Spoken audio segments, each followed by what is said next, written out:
proyekto na yan, dapat magandang ginagawa sa bayang Pilipinas ng mga proyekto na yan.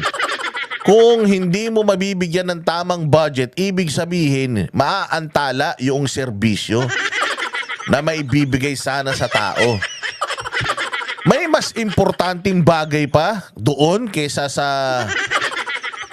pinaggagawa mo ngayon?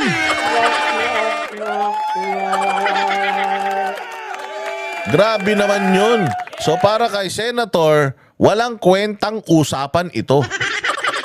Walang kwenta yung putang ina fill in the blanks nila.